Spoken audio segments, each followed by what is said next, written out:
যখন পড়বে না মোর পায়ের চিহ্ন এই বাটে, আমি বাইব না, আমি বাইব না মোর খেয়াতরি এই ঘাটে। কবিগুরুর পায়ের চিহ্ন না রইলেও তার সৃষ্টির উপর ভর করে খেয়াতরি বাওয়া ছাড়েননি কবি। বাঙালির প্রাণের কবি নশ্বর পৃথিবী ছেড়ে চলে গেলেও অসামান্য রচনা ও কাজের মধ্য দিয়ে আজও বেঁচে আছেন তিনি প্রেরণা দাতা হয়ে।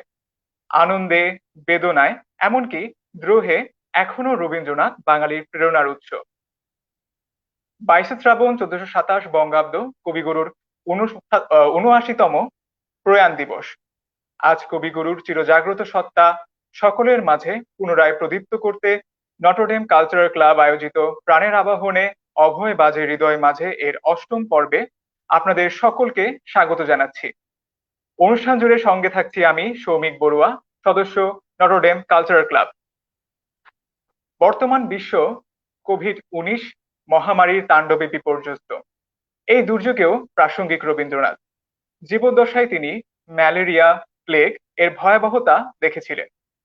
তিনি লিখেছিলেন, ম্যালেরিয়া, প্লেগ, দুর্ভিক্ষ কেবল উপলক্ষ মাত্র, তাহারা বাহ্য লক্ষণ মাত্র, মূল ব্যাধি দেশের মজ্জার মধ্যে প্রবেশ করিয়াছে। সুপ্রিয় দর্শক শ্রোতা, আজকের এই বিশেষ পর্বে আমাদের সাথে থাকবেন বিশেষ দুজন অতিথি। আমাদের সাথে আজকে থাকছেন নটরডেম কলেজের কালচারাল ক্লাবের একজন শুভানুধ্যায়ী, সেই সাথে রবীন্দ্র গবেষক এবং রবীন্দ্র প্রেমী একজন মানুষ আব্দুর রশিদ স্যার। সেই সাথে আরো থাকছেন নটরডেম কলেজের বাংলা বিভাগের প্রভাষক, নটরডেম কালচারাল ক্লাবের কো মডারেটর, বিশিষ্ট রবীন্দ্রসঙ্গীত শিল্পী, আমাদের সকলেরই অত্যন্ত প্রিয় এবং কাছের মঞ্জু রশিদ ম্যাম। দুজনকেই আজকের অনুষ্ঠানে স্বাগত জানাচ্ছি। শুভ সন্ধ্যা। শুভ সন্ধ্যা আপনাদেরও। প্রথমেই জানতে চাই, আপনারা এই দুর্যোগকালীন অবস্থায় ঠিক কেমন আছেন? দুজনের কাছেই জানতে চাই ছোট করে। আগে কে বলবে, আমি বলবো না স্যার বলবেন? আগে মঞ্জু ম্যাম, আগে মঞ্জু ম্যাম। আসলে এই দুর্যোগ আমাদেরকে তো তোমাদের কাছ থেকে বিচ্ছিন্ন করেছে, এটা আমাদের সবচেয়ে বড় বেদনার কারণ। আমরা তোমাদের কাছ থেকে কখনোই বিচ্ছিন্ন হতে চাই না। আর তোমাদের সাথে আমাদের যে প্রাণের একটা সম্পর্ক, সেটা আমাদেরকে বাঁচিয়ে রাখে। তোমরা নিজেরা সেটা ভালো করে এই মুহূর্তে বোধহয় বেশি করে বুঝতে পারছো। ক্যাম্পাস যখন সচল ছিল তখন বুঝতে পারোনি, এখন বুঝতে পারছো অভাব, আমাদের অভাব। ঠিক একইভাবে আমরাও তোমাদেরকে খুব মিস করছি। ঘুম ভেঙে সকালবেলায় আগের প্রস্তুতি নিতাম ক্লাসে যাওয়ার, আর এখন তোমাদেরকে প্রতিটা দিনই তোমাদেরকে স্মরণ করে মন খারাপ দিয়ে আমাদের দিন শুরু হয়, এমনই হয়। তারপরে আসলে এই বিচ্ছেদ তো আমাদের আসলে স্বেচ্ছা বিচ্ছেদ নয়। প্রকৃতি জানি না কোন প্রতিশোধ নিচ্ছে আমাদের উপরে, অথবা আমাদেরকে নিজেদের অনুধাবন করবার একটু সুযোগ করে দিয়েছে প্রকৃতি। আমাদেরকে আসলে পজিটিভ ভাবে দেখতে হবে, তা না হলে তো আসলে বাঁচার জায়গাগুলো খুঁজেই পাবো না। এবং সেই কারণেই আসলে রবীন্দ্রনাথ আমাদের ভরসা। রবীন্দ্রনাথকে আমাদের আশ্রয় করেই বাঁচতে হচ্ছে। এখান থেকে শক্তি পাচ্ছি, এখান থেকে সাহস পাচ্ছি। বুক বেঁধে তুই দাঁড়া দেখি। হ্যাঁ, বুক বেঁধে দাঁড়িয়েই আছি, অপেক্ষায় আছি। সুদিন আসবে, সেই সুদিনের অপেক্ষায় আছি। এই অন্ধকার কেটে যাবে, ভোর আসবে, এবং সেই ভোরে আমরা নটরডেম কলেজ প্রাঙ্গণে যেয়ে সবাই সবাইকে শুভ সকাল বলবো, সেই অপেক্ষায় আছি। আমরাও সেই অপেক্ষায় আছি। এখন স্যারের কাছ থেকে আমরা শুনবো যে এই বন্দি জীবন কেমন কাটছে। আসলে এই বন্দি জীবন, আমরা যেখানে আছি এক অর্থে যে খুব খারাপ আছি তা নয়। বাড়িতে পরিবারের সবার সঙ্গে দীর্ঘ সময় কাটছে, কিন্তু রবীন্দ্রনাথ একটা কথা বলেছেন যে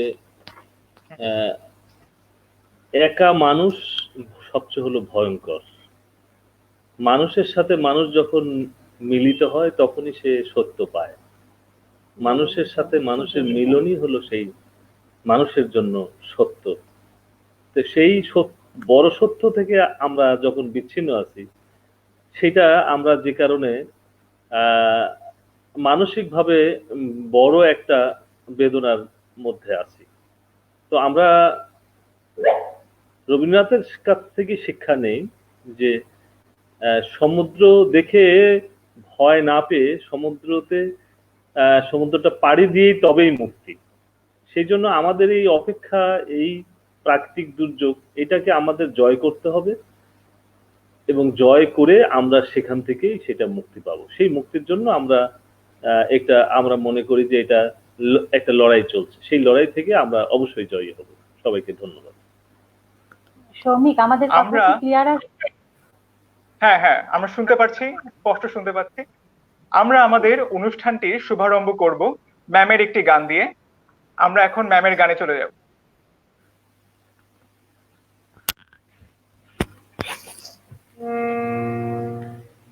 আমি রবীন্দ্রনাথের মৃত্যু ভাবনা নিয়ে একটি গান করছি। হ্যাঁ, আমার প্রথম নিবেদন। দিনান্ত বেলায় শেষের ফসল নিলেম তোরে পারে, দিনান্ত বেলায়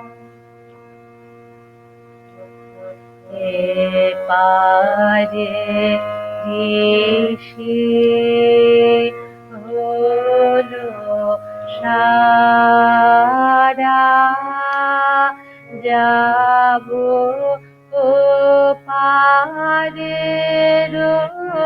ঘাটে দিনান্ত বেলায় হংস বলাকা উড়ে যায় দূরে তীরে, তারার আলো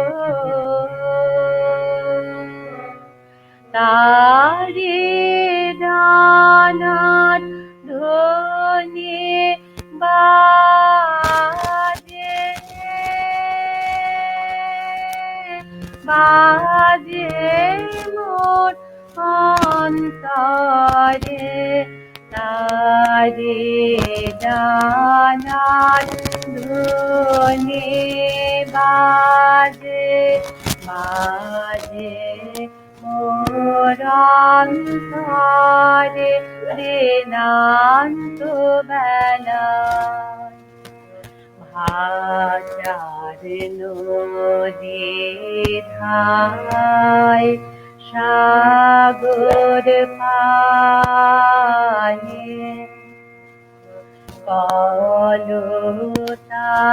কলতানে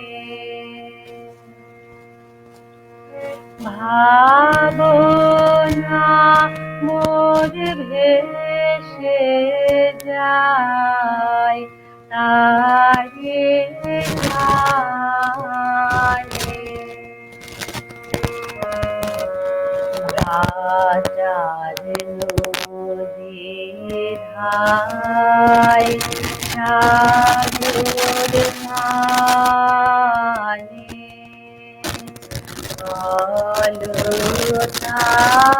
কলতানে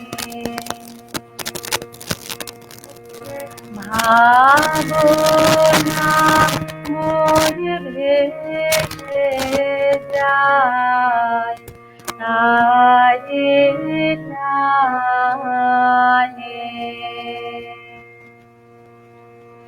যা কিছু নিয়ে চলে সে সঞ্চয়, সুখ নয় সে দুঃখ, সে নয় নয় সে কামনা, শুনি শুধু মাঝের গান আর দাঁড়ের ধ্বনি, তাহার স্বরে দিনান্ত বেলায় শেষের ফসল নিলেম তোরে পারে, দিনান্ত বেলায়।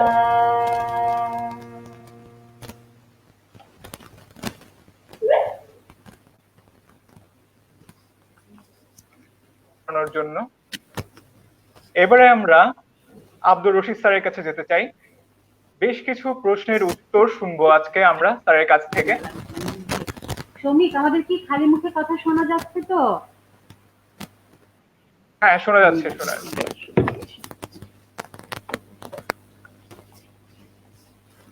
স্যারের কাছে আমাদের প্রথম প্রশ্ন যে আমরা যখন পাঠ্য বই পড়ি তখন বহু স্থানে আমরা একটি বিষয় পেয়েছি, সেই বিষয়টা আমাদের অজানা, আর সেই বিষয়টি হলো রবীন্দ্র দর্শন।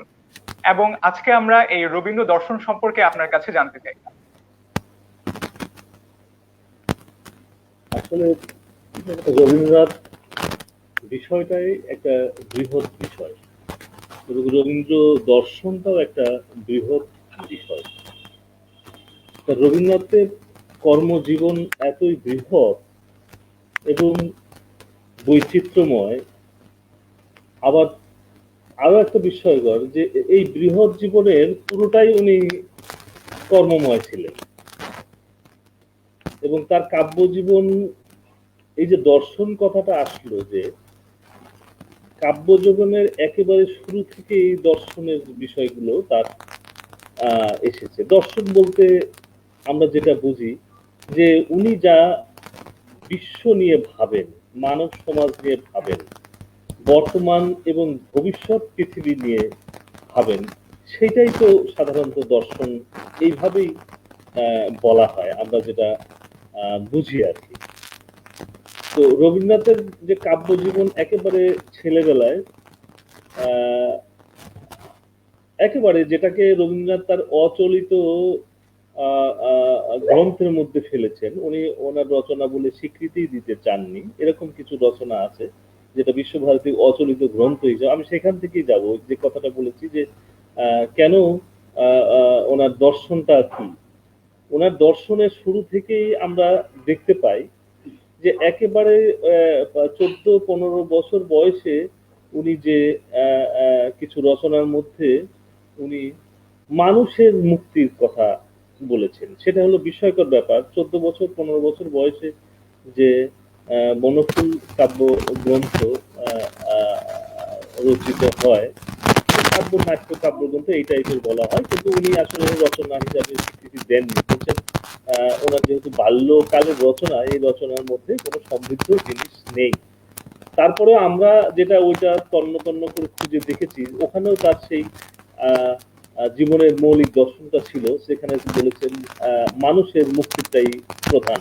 একটা জায়গায় আছে যে মানুষের মুক্তি আসবে প্রতি 100 বছরে ধাপে ধাপে, যেখানে মানুষের মানুষের মানুষের প্রভেদ, সম্পদের প্রভেদ, বর্ণের প্রভেদ মিলিয়ে যাবে। সেগুলো খুবই কাঁচা হাতের লেখা।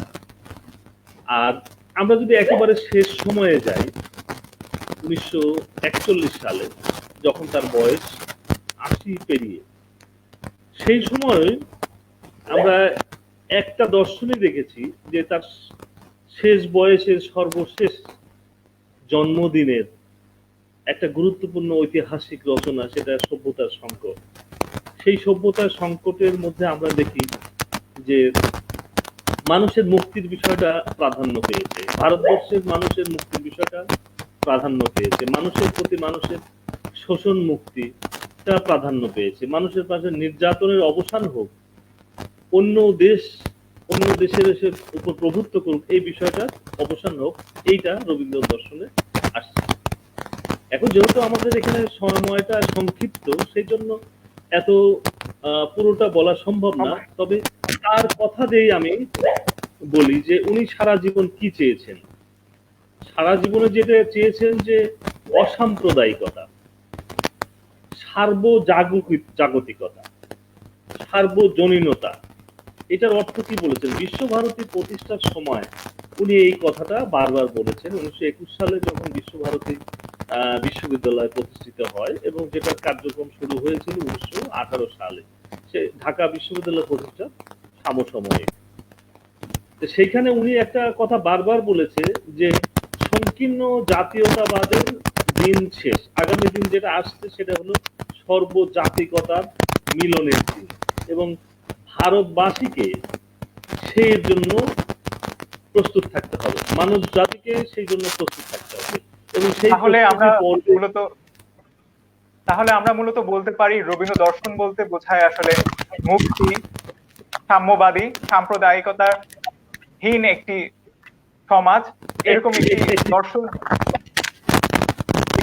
এই দর্শনে রবীন্দ্রনাথ বিশ্বাস করতেন। আমরা আরেকটি প্রশ্নে যাব,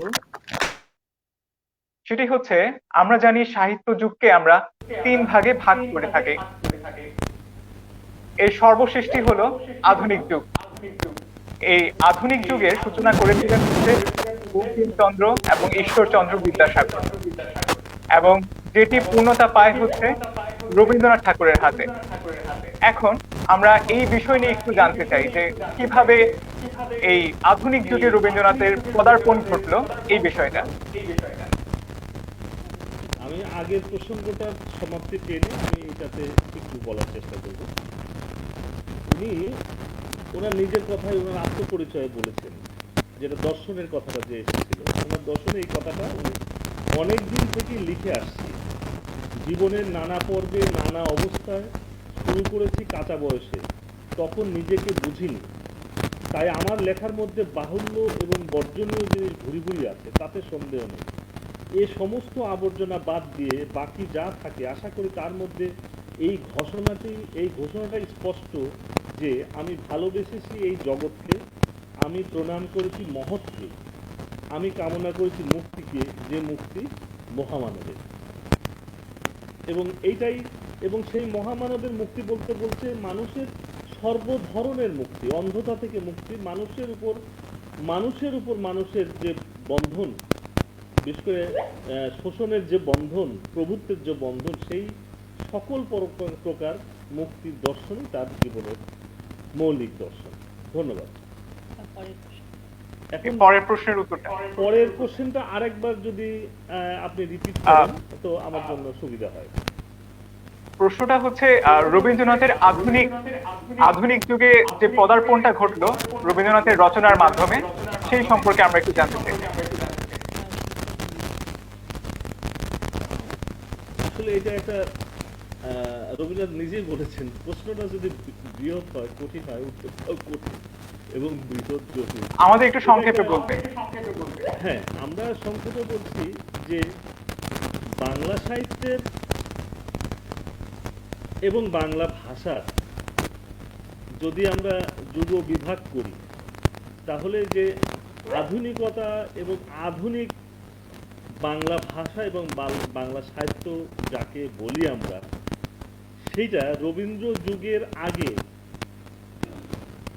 সেটা কয়েক শতাব্দী যাবৎ যতটুকু বিকশিত হয়েছে সমস্ত ক্ষেত্রে, গীতিকাব্যে, গানে, প্রবন্ধে, সাহিত্যে, উপন্যাসে, ছোট গল্পে, এগুলো সমস্ত মিলিয়ে রবীন্দ্রনাথের আগে কয়েক শতাব্দী বাংলা সাহিত্যের সূচনা পর্ব থেকে যত কিছু অর্জন, আর সবগুলো মিলিয়ে রবীন্দ্রনাথের যে এই বাংলা ভাষা গঠন প্লাস হলো বাংলা সাহিত্যকে বিশ্ব দরবারে এবং বাংলা ভাষী জনগোষ্ঠী, শুধু বাংলাদেশ না, এই বঙ্গ, ওপার বাংলা, আসাম, ত্রিপুরা, যেসব জায়গায় বাংলা ভাষী জনগণ বাস করে, সমস্ত বাংলা ভাষী জনগণের জন্য যে সাহিত্য রচনা করেছে এবং ভাষার গঠনকে যে আধুনিক রূপান্তর ঘটিয়েছেন, সেইটা সকলের সমষ্টিগত কার্যের চেয়ে রবীন্দ্রনাথের একার কার্য অনেক বেশি। সেই ক্ষেত্রে আজকে আমরা যে আধুনিক বাংলা সাহিত্য বলে যে একটা সমৃদ্ধ এবং একটা সংহত ভাষা এবং সংহত সাহিত্য যে বিকাশ লাভ করেছে, সেইটা বলতে গেলে সিংহভাগ অবদানই রবীন্দ্রনাথের। আমরা এইভাবে বিষয় আমরা বিষয়টি বুঝতে পেরেছি। অসংখ্য ধন্যবাদ অত্যন্ত সুন্দর করে বলার জন্য। আমরা এবারে একটি গান শুনবো, অনেকক্ষণ ধরে গান শোনা হচ্ছে না। এবারে আমরা যে গানটি শুনবো সেটি হচ্ছে আমার মুক্তি আলোয় আলোয়। এই গানটি পরিবেশন করবেন সৌভিক রদ্রিগেজ, ব্যাচ 21। গানটির রচনাকাল 2রা আশ্বিন 1333 বঙ্গাব্দ। কবির বয়স যখন 65 বছর, তখন কবি এই গানটি নুরেনবার্গ জার্মানিতে বসে রচনা করেছিলেন। এই গানটির পর্যায় পূজা, রাগ মিশ্র কেদারা, তাল তেওরা এবং এই গানটির স্বরলিপিকার দীনেন্দ্রনাথ ঠাকুর। চলুন গানটি আমরা উপভোগ করি।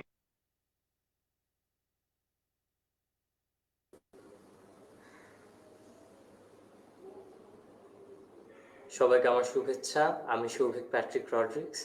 আজ একটি রবীন্দ্রসঙ্গীত পরিবেশন করার চেষ্টা করছি, আমার মুক্তি আলোয় আলোয়।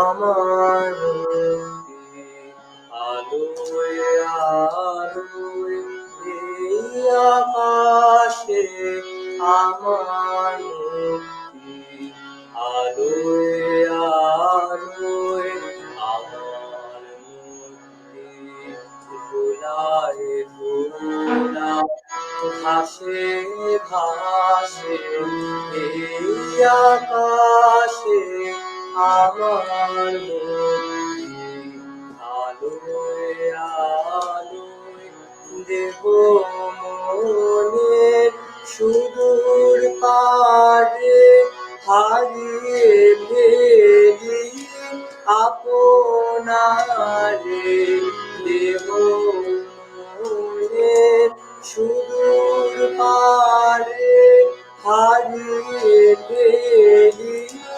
আপনারে, গানের সুরে আমার মুক্তি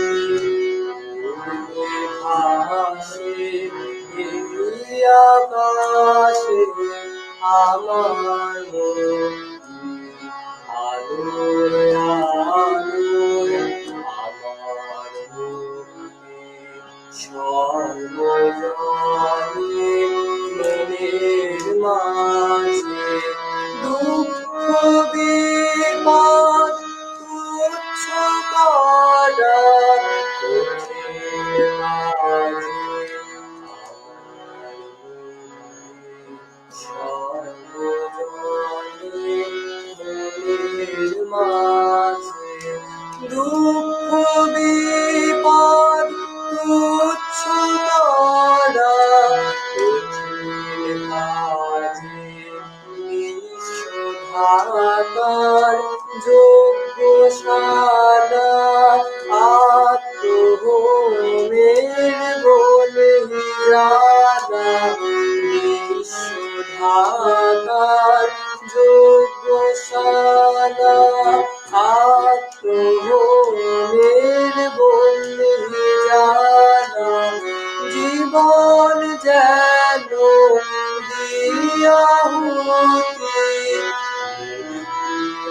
আসে, এই আকাশে আমার মুক্তি আলোয় আলোয়, এই আকাশে আমার মুক্তি আলোয় আলোয়, আমার মুক্তি ভোলায় ভোলায় ভাসে ভাসে, এই আকাশে আমার মুক্তি আলোয় আলোয়, এই আকাশে আমার মুক্তি আলোয় আলোয়। ধন্যবাদ।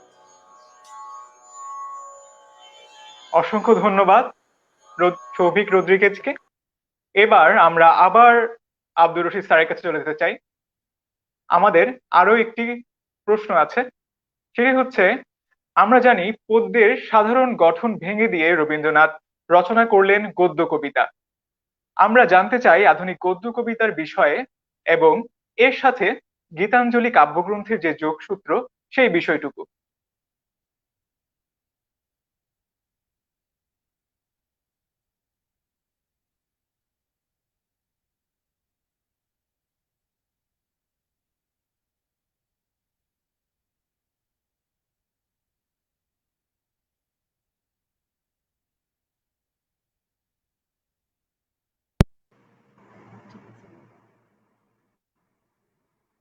সৌমিক কি হ্যাঁ শুনতে হ্যাঁ, পাচ্ছেন শুনতে আমার পাচ্ছি। কথা?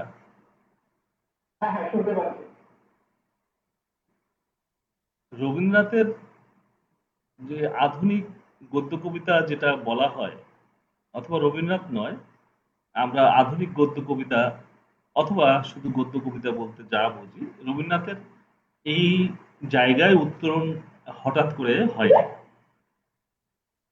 কাদম্বরী দেবীর মৃত্যুর পরে সেই 1884 সালে প্রথম উনি একটা গদ্য কবিতা রচনার প্রয়াস পেয়েছিলেন। তার পরবর্তীতে অনেক কাব্যগ্রন্থেই এগুলো প্রয়াস হয়েছে তার। কিন্তু আমরা এর পরে যে লক্ষণীয় ভাবে যেটা আমরা দেখি, খনিকায়ও এর একটা আভাস ছিল। এরপরে আমরা দেখতে পাই যে 1914 সালে প্রকাশিত বলাকা কাব্যগ্রন্থে আমরা অনেকগুলো কবিতার মধ্যে আমরা আহ, আধুনিক যে গদ্য কাব্যতা, শেষে কাব্য শেষে ছন্দমিল এবং পদ্য কবিতার যে আহ, পূর্বাপর ট্রেডিশনাল যে ধারা, চিরায়তের যে ধারা, সেই ধারা থেকে বেরিয়ে এসে আহ, গদ্য ছন্দে সেইটার রচনার প্রয়াস আমরা দেখতে পাই বলাকার মধ্যে। কিন্তু সেই 1884 থেকে 1914 অনেক অনেক সময় পেরিয়ে আমরা একটা লক্ষণীয় অগ্রগতি দেখতে পাই। কিন্তু আমরা এরপরে 1932 সালে তার যে কাব্যগ্রন্থ পুনশ্চ প্রকাশিত হয়, সেই পুনশ্চ কাব্যগ্রন্থে তার যে গদ্য কবিতার রূপান্তর সেটা পূর্ণাঙ্গ রূপ ধারণ করে। এবং আমরা যে বলতে পারি যে সেই পুনশ্চ কাব্যগ্রন্থের যে গদ্য কবিতার যে রূপ, তার যে আঙ্গিক শব্দ গঠন, তার যে অভিব্যক্তি, এই ধারাকে ধারণ করেই কিন্তু পরবর্তীতে একটা কোশ্চেন হয়তো আসবে যে রবীন্দ্র বিরোধী যারা ছিলেন তারাও কিন্তু সেইটা থেকে বেরিয়ে আসতে পারেননি। পুনশ্চ কাব্যগ্রন্থে যে পরিপূর্ণ যে গদ্য কবিতায় যে রূপান্তর ঘটলো তার এবং সম্পূর্ণ বিকশিত, সেই ধারা কিন্তু আজও সেটা চলমান। এর বাইরে থেকে আমরা বেরোতে পারিনি, অথবা এইটার একটা যে চিরাচরিত যে গদ্য পদ্য ছন্দে যে কবিতা লেখার যে আমাদের যে ধারা বহু শত বছর প্রচলিত ছিল, সেইটা থেকে একটা অন্যরূপ অপরূপ যে সৌন্দর্য, সেই সৌন্দর্য কিন্তু চলে আসে পুনশ্চ কাব্যগ্রন্থে। এবং সেইটা এর পরবর্তী কিন্তু আরো অনেক কাব্যগ্রন্থ রচিত হয়েছে রবীন্দ্রনাথের। সেটা পত্রপুট আছে, সেজুতি আছে। এখানে একটা প্রশ্ন আসছে যে গীতাঞ্জলিতে সাথে এই গদ্য কবিতার রূপান্তরের সম্পর্কটা কি? গীতাঞ্জলি উনি, হ্যাঁ, সম্পর্কটা যে গীতাঞ্জলি, আমি এখান থেকে একটা কথা আমি এখানে যে পুনশ্চ কাব্যগ্রন্থে যে উনি তার কবিতার একটা নমুনা আমি সামান্য একটু আমি দেখাবো যে গদ্য কবিতার ধরনটা ওইখানে কতটুকু বিকশিত হয়েছিল। পুনশ্চ কাব্যগ্রন্থে একটা কবিতা আছে, তার নাম পুকুর ধারে। দোতলার জানালা থেকে চোখে পড়ে পুকুরের একটি কোণা, ভাদ্র মাসে কানায় কানায় জল, জলে গাছের গভীর ছায়া টল টল করছে সবুজ রেশমের আভায়। আরো একটা কবিতা থেকে আমি, যেটা অত্যন্ত বিখ্যাত কবিতা, ক্যামেলিয়া, তার নাম কমলা, দেখেছি তার খাতার উপরে লেখা, সে চলেছিল ট্রামে তার ভাইকে নিয়ে কলেজের রাস্তায়, আমি ছিলাম পিছনের বেঞ্চিতে। এই যে গদ্য কবিতার যে সংহত রূপ, এই সংহত রূপের চেয়ে উন্নততর রূপ কিন্তু এখন পর্যন্ত বাংলা সাহিত্যে কোনো কবি অবশ্যই অনেকের রচনা উন্নততর রূপ পেয়েছে, কিন্তু এর বাইরে কিন্তু যেতে পারেনি। আমি এখন গীতাঞ্জলির সাথে তার এই রূপান্তরের সম্পর্কটা কি?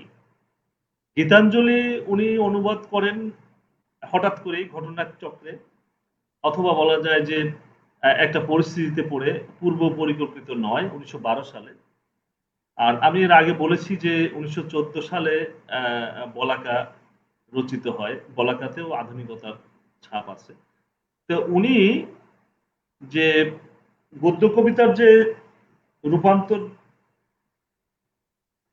করলেন, সেই করার ক্ষেত্রে প্রথম একটা স্বাদ পেলেন যখন গীতাঞ্জলি, যেটাকে আমরা বলে থাকি যে এটার জন্য উনি নোবেল প্রাইজ পেয়েছে, ওইটা টোটাল একটা কালেকশনের নাম ছিল আসলে দ্য সং অফারিংস। এখানে অনেকগুলো কাব্যগ্রন্থ থেকে একটা সংকলিত একটা গ্রন্থ।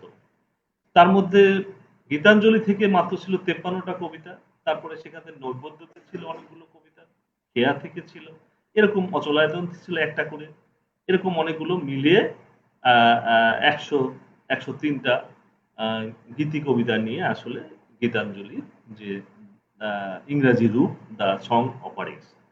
তো সেইখানে উনি যেটা নিজেই বলছেন,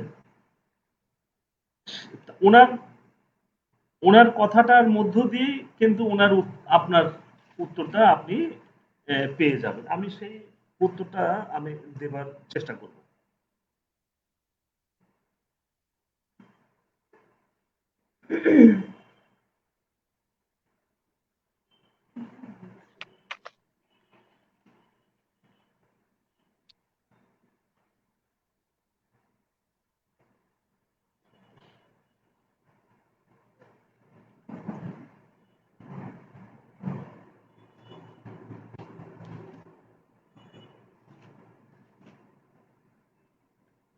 উনি কি বলছেন?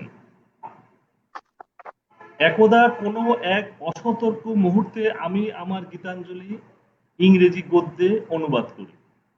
বিষয়টা কিন্তু এখানে পরিষ্কার। সেদিন বিশিষ্ট ইংরেজ সাহিত্যিকেরা আমার অনুবাদকে তাদের সাহিত্যের অঙ্গস্বরূপ গ্রহণ করেন। এমনকি ইংরেজি গীতাঞ্জলিকে উপলক্ষ করে এমন সব প্রশংসাবাদ করলেন, যাকে অত্যুক্তি মনে করে আমি কুণ্ঠিত হয়েছিলাম। আমি বিদেশি, আমার কাব্যে মিল বা ছন্দের কোনো চিহ্নই ছিল না। তবু যখন তারা তার ভেতর সম্পূর্ণ কাব্যের রস পেলেন, তখন সে কথা তো স্বীকার না করে পারা গেল না। মনে হয়েছিল ইংরাজি গদ্য আমার কাব্যের রূপ দেওয়া ক্ষতি হয়নি, বরঞ্চ পদ্যে অনুবাদ করলে হয়তো তা ধিকৃত হতো, অশ্রদ্ধেয় হতো। আসলে এখান থেকে কিন্তু পরিষ্কার যে ইংরেজি গীতাঞ্জলি যখন অনুবাদ করলেন বাংলা থেকে, সেটা পরের হয়তো ইতিহাসে প্রসঙ্গক্রমে আসবো, সেটা কেন ওইটা অনুবাদ করলেন। সেখান থেকে কিন্তু আসলে বলা যায় একটা পরিষ্কার ওনার একটা আত্মবিশ্বাস আসলো যে আমার কাব্য বিদেশি ভাষায় যদি অমিল ছন্দে অথবা গদ্য ছন্দে যদি কাব্যের রস সংহত এবং অক্ষুণ্ণ থাকে, তাহলে বাংলায় কেন আমারটা হবে না। এবং সেই ক্ষেত্রে তখন থেকে কিন্তু ওনার ভেতর থেকে সেইটা এগোতে থাকলো। ধন্যবাদ। অসংখ্য ধন্যবাদ এত অমূল্য তথ্য আমাদের আজকে দেওয়ার জন্য। এবার আমরা আরো একটি গান শুনবো। গানটির নাম হচ্ছে আকাশ ভরা সূর্য তারা। গানটি পরিবেশন করবে রেশাদ সাজিদ, ব্যাচ 21। গানটির রচনাকাল আশ্বিন 1331 বঙ্গাব্দ। গানটির পর্যায় প্রকৃতি, উপপর্যায় সাধারণ এবং রাগ মিশ্র কেদারা, তাল দাদরা। এবং এই গানটি রচনা করার সময় কবির বয়স ছিল 63 বছর। গানটির স্বরলিপিকার অনাদি কুমার দস্তিদার। চলুন গানটি শুনে আসি।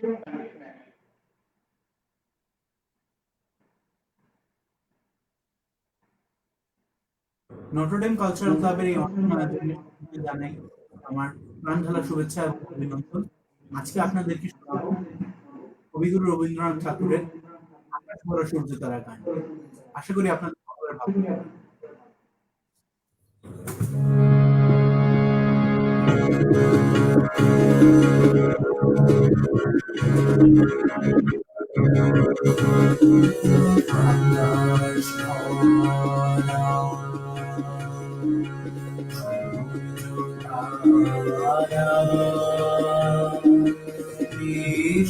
ভরা প্রাণ তাহারি মাঝ আনে আমি পেয়েছি আমি পেয়েছি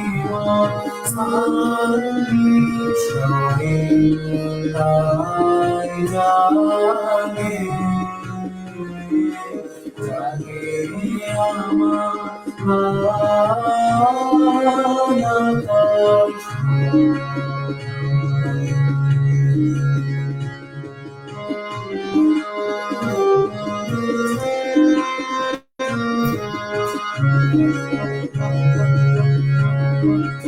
অসীম কালে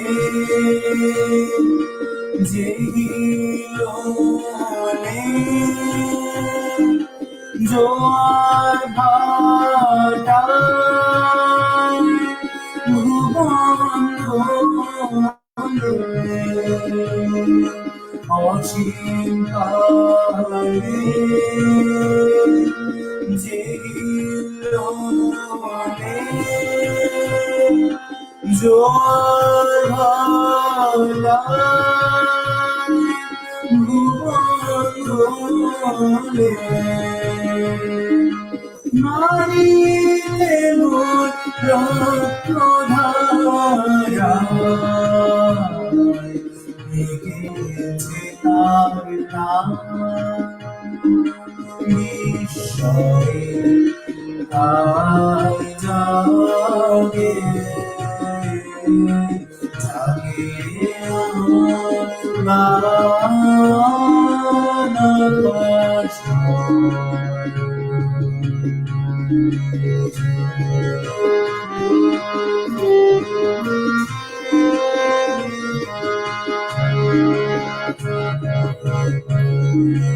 হাসি হাসি খেলেছি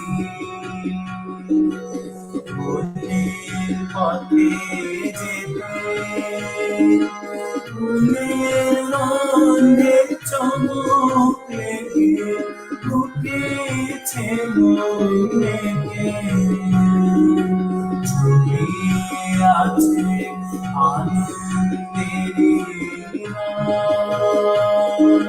বিস্ময়ে তাই জাগে জাগে আমার প্রাণ পেতেছি চোখ মেলেছি ভালোর বুকে প্রাণ ঢেলেছি প্রাণ ঢেলেছি চোখ মেলেছি ভালোর বুকে প্রাণ ঢেলেছি জানার মাঝে অজানা রে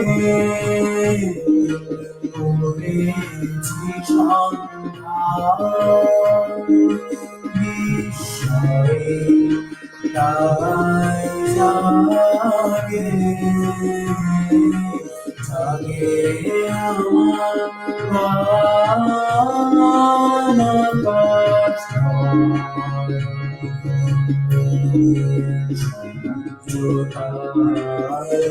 আকাশ বিশ্বভরা প্রাণ তাহারি মাঝখানে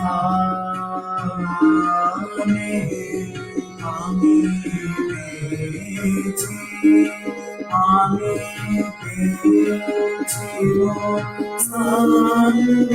ঈশ্বরে তাই জাগে জাগে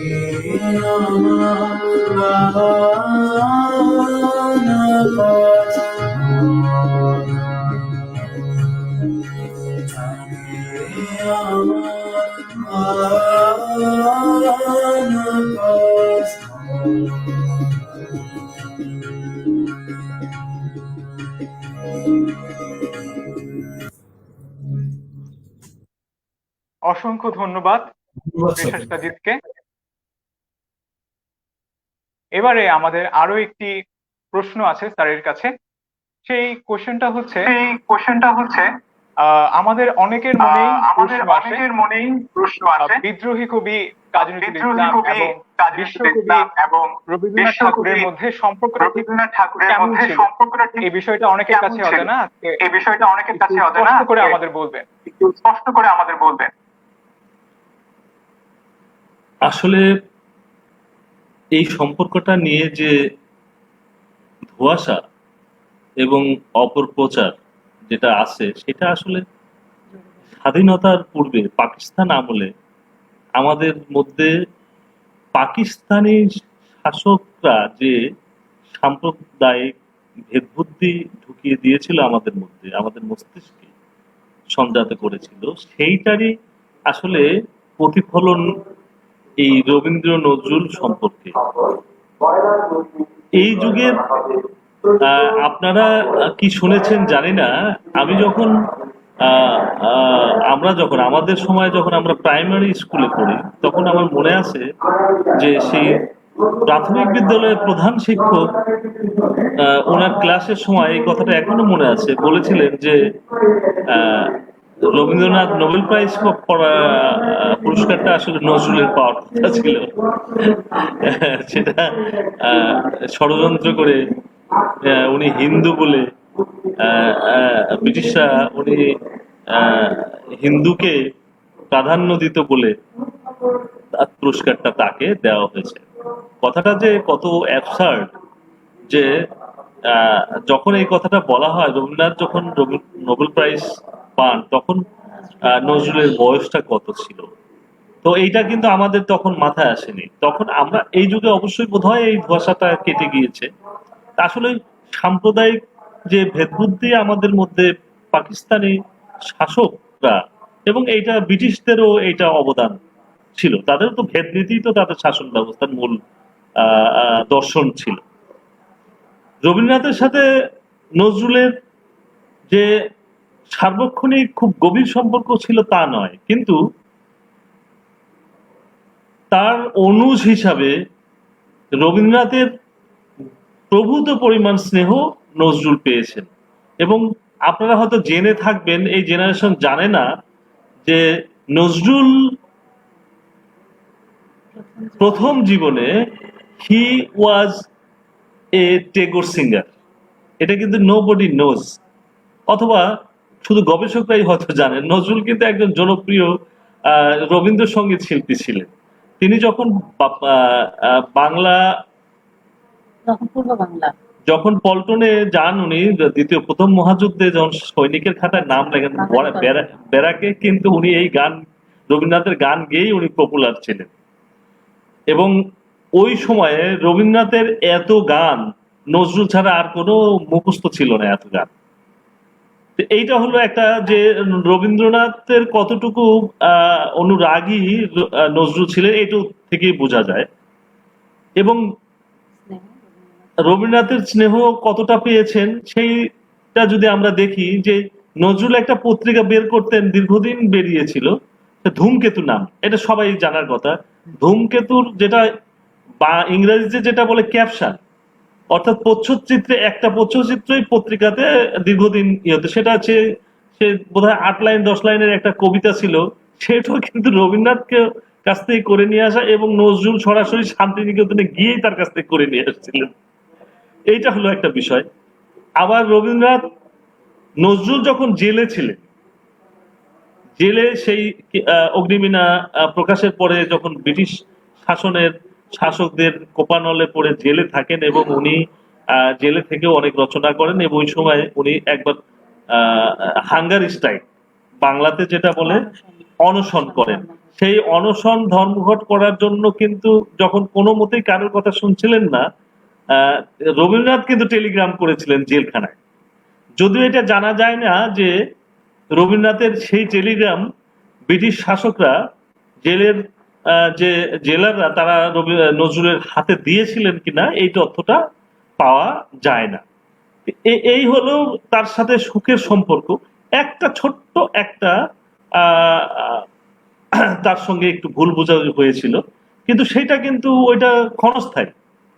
যেটা হলো নজরুল কবিতাতে একটা জিনিস ব্যবহার করেন, সেটা ফার্সি একটা শব্দ ব্যবহার করেন, যেটাকে রক্তকে খুন হিসাবে উনি ব্যবহার করেন। রবীন্দ্রনাথ এই বিষয়ে একটা প্রবন্ধ লিখেছিলেন পত্রিকায়, অথবা একটা আলোচনা প্রেক্ষিতে বলেছিলেন যে এই খুন শব্দটা বাংলা সাহিত্যে এটা প্রাসঙ্গিক হয় না, আমাদের সংস্কৃতির সাথে সামঞ্জস্যপূর্ণ অথবা শোভন লাগে না দেখতে, এই কথাটা উনি লিখেছিলেন। এবং এটার প্রত্যুত্তরে নজরুল তো আসলে একটু কি বলা যায় চঞ্চল প্রকৃতির ছিলেন, সে বিষয়টা বড় করে বলবো না। উনি তাৎক্ষণিকভাবে তখন পাল্টা পত্রিকায় একটা লেখা লিখেন। সেই লেখাটার নাম ছিল বড়র পিরিতি বালির বাঁধ। সেই তার মধ্যে উনি অনেক আক্ষেপ করেছিলেন রবীন্দ্রনাথের প্রতি। পরবর্তীতে কিন্তু উনি সেইটা নিয়ে আবার তার সাথে সাক্ষাতে দেখা করে দুঃখ প্রকাশ করেছিলেন। এনিওয়ে, এবং সর্বশেষ আরো একটা তথ্য দিলেই বোঝা যাবে যে কতটুকু স্নেহ রবীন্দ্রনাথ পেয়েছিলেন, রবীন্দ্রনাথের স্নেহ নজরুল পেয়েছিলেন। সেটা হলো তার যে বসন্ত নাটক, সেই বসন্ত নাটকটি উৎসর্গ করেছিলেন কিন্তু নজরুলের নামেই। আশা করি সংক্ষিপ্ত আলোচনার মধ্যে এটা কিছুটা হলেও অন্ধকার অথবা যে ধোঁয়াশা সেটা কাটতে সহায়তা করবে এই তথ্যগুলো। ধন্যবাদ। অসংখ্য ধন্যবাদ স্যারকে আমাদের এত মূল্য তথ্য দেওয়ার জন্য। সব তথ্যই আমাদের আসলে অজানা ছিল। আমরা আরো একটি গান শুনব। গানটির নাম হচ্ছে ডাকবো না ডাকবো না। গানটি পরিবেশন করবে অনিক শীল, ব্যাচ 19।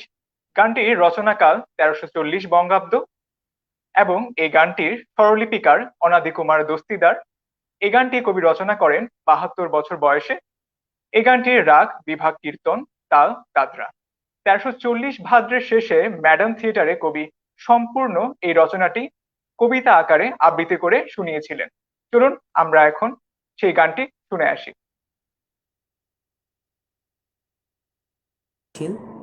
আজীবন সদস্য নটর ডেম কালচারাল ক্লাব। কবিগুরুর প্রয়াণ দিবসে কবিগুরুর প্রতি শ্রদ্ধা নিবেদনে কবিগুরুর ডাকবো না গানটি পরিবেশন করার চেষ্টা করছি। ডাকবো না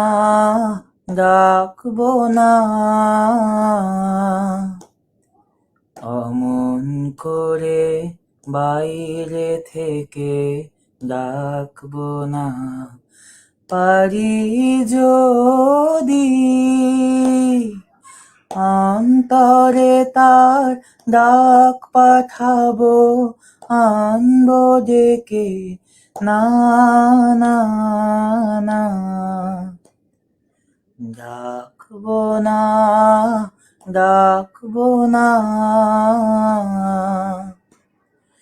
দেবার ব্যথা বাজে আমার বুকের তলে,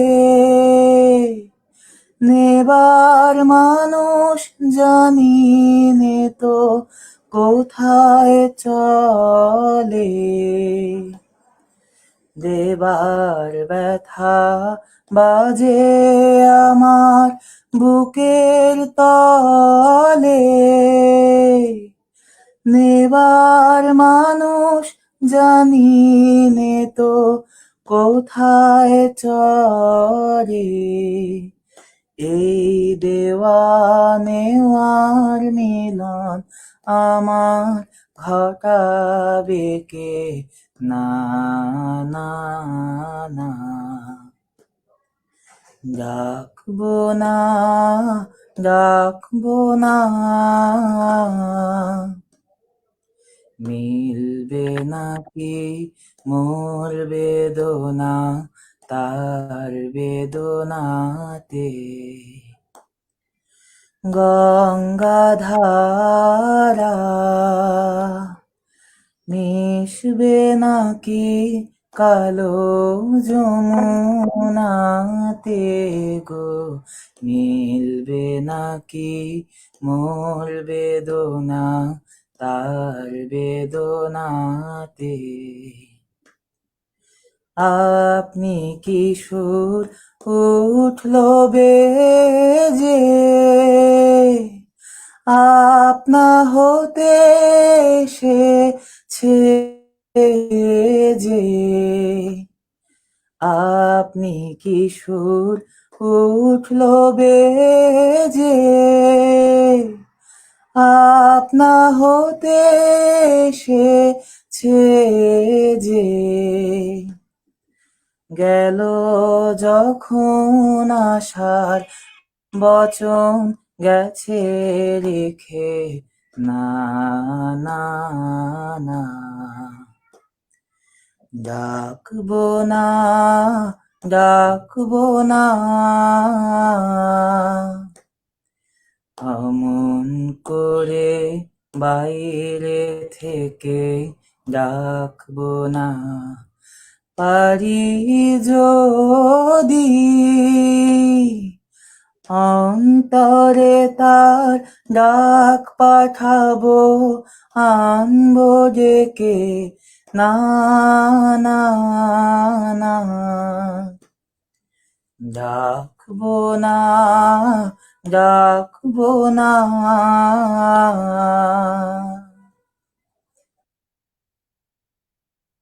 অসংখ্য ধন্যবাদ। আমরা আরো একটি প্রশ্ন আমরা এখন স্যারকে করব। প্রশ্নটা হচ্ছে, আমরা জানি বাংলা সাহিত্যের পঞ্চপাণ্ডবেরা হলেন অমিয় চক্রবর্তী, বুদ্ধদেব বসু, জীবনানন্দ দাশ, বিষ্ণু দে এবং সুধীন্দ্রনাথ দত্ত। আমাদের প্রশ্নটা হচ্ছে, পঞ্চপাণ্ডবেরা কেন রবীন্দ্র রচনাকে অনুৎসাহিত করেছেন এবং কেন বিরোধ লেগেছিল, এই বিষয়টা আমাদের আজকে খোলাসা করবে না।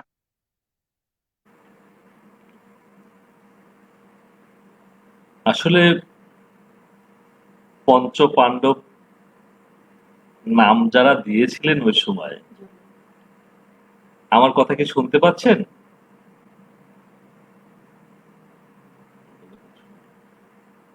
পঞ্চপাণ্ডব যারা নাম দিয়েছিলেন, আসলে সেই নামটাই ছিল তাদের একটা ছেলে মানুষই পূর্ণ, অধ্যত্বপূর্ণ নাম।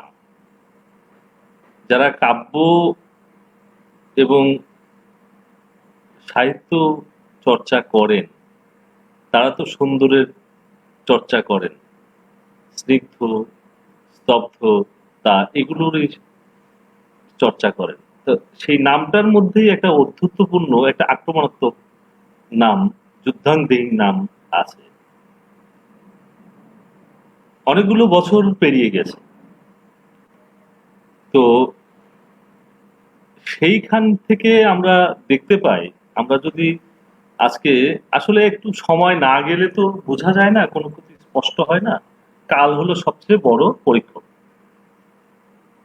তো এই যে পঞ্চ পাণ্ডব যাদের নাম বললেন, বুদ্ধদেব বসু, জীবনানন্দ দাশ, অমিয় চক্রবর্তী, বিষ্ণুদেব, সুধীন্দ্রনাথ দত্ত, এগুলো আমি একজন একজন করে বলি সংক্ষেপে। অমিয় চক্রবর্তী রবীন্দ্রনাথের সাহিত্য সেক্রেটারি ছিলেন, আপনারা কি জানেন সেটা? দীর্ঘদিন রবীন্দ্রনাথের সাহিত্য সেক্রেটারি ছিলেন, অর্থাৎ ওয়ান কাইন্ডস অফ আমাদের অজানা। তাহলে উনি কোন সেন্সে উনি পঞ্চপাণ্ডবের মধ্যে গেলেন, অথবা যারা অন্যরা ছিলেন তারা তাকে টানলেন। এবং অমিয় চক্রবর্তীর একটা বিশিষ্ট গুণ ছিল যে তার যে কবিতা, তার কবিতার যে রূপ, সেটা হলো একটা বিস্ময়কর। যে ওই সময় বলা হয় যে রবীন্দ্রনাথের লিটারেরি সেক্রেটারি হয়েও রবীন্দ্র প্রভাত মুক্ত স্বতন্ত্র ধারার একটা শক্তিশালী কাব্যধারা উনি রচনা করেছিলেন, এবং তার যারা কবিতা পড়েছেন তারা দেখবেন যে কত গভীর এবং উচ্চমার্গীয় কবিতা। এবং এ নিয়ে রবীন্দ্রনাথ কিন্তু কখনোই রবীন্দ্রনাথের সাথে বাধা হয়নি। এবং জানেন যে শেষ জীবনে 1930 সালে সম্ভবত, আমার যে তথ্য যদি ভুল না হয়ে থাকে, 30 সালে যখন রাশিয়া ভ্রমণ করেন তখন কিন্তু অমিয় চক্রবর্তী তার সাথে গিয়েছিলেন। ইউরোপে বিভিন্ন ভ্রমণের সময় রবীন্দ্রনাথ তার সাথে উনি থাকতেন। তো ওনার অমিয় চক্রবর্তীর কেন বলা হচ্ছে বিরোধিতা, যে রবীন্দ্র ধারার বাইরে উনি স্বতন্ত্র কবিতা লিখতেন, এতে রবীন্দ্রনাথ তো কখনো নাখোশ হন। ইভেন আরেকজন এই পঞ্চপাণ্ডবের বাইরে সমর সেনের কথা আলোচিত হয় এখন, যে উনি যদিও পঞ্চপাণ্ডবের মধ্যে যারা সাহিত্য বিশ্লেষণকে বলা হয় না, কিন্তু আপনারা জানেন যে সমর সেন অল্প বয়সে প্রয়াত হয়েছিলেন, কিন্তু এই পঞ্চপাণ্ডবের যারা ছিলেন তাদের যে মেধায় মননে হয়তো বেঁচে থাকলে তাদেরকে অতিক্রম করত।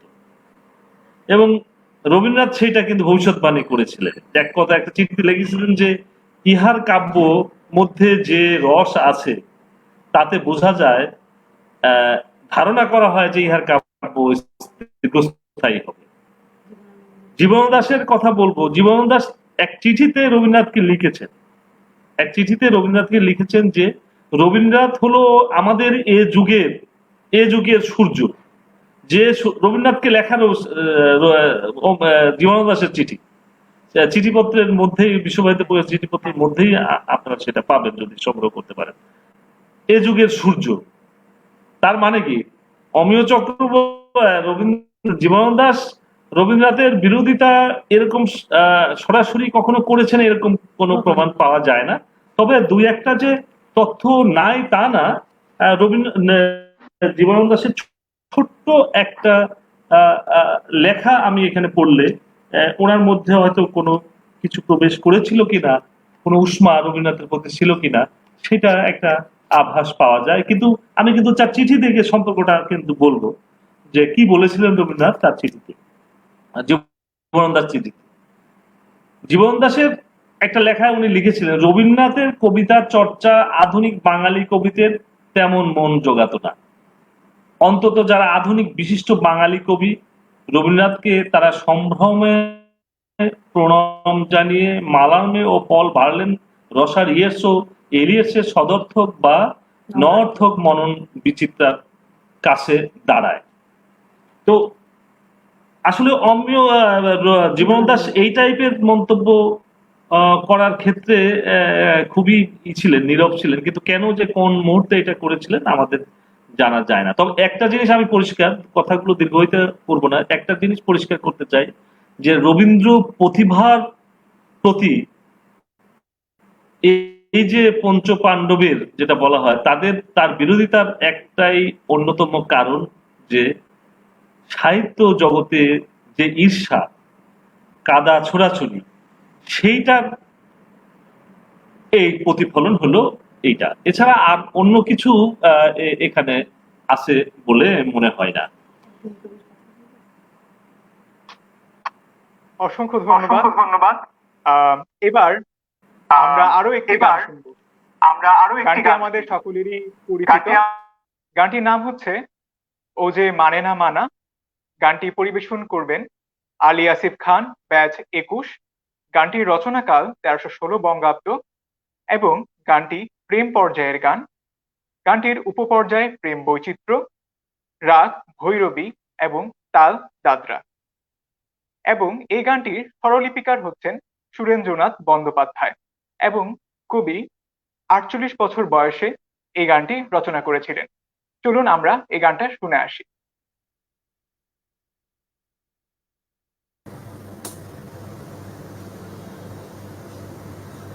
শুভ সন্ধ্যা, আমি আলী আসিফ খান। আজকে রবীন্দ্র প্রয়াণ উপলক্ষে ও যে মানে না মানা গানটি পরিবেশন করব। ও যে মানে না মানা, ও যে মানে না মানা, আখি ফিরাইলে বলে না না না, ও যে মানে না মানা। যত বলি নাই রাতে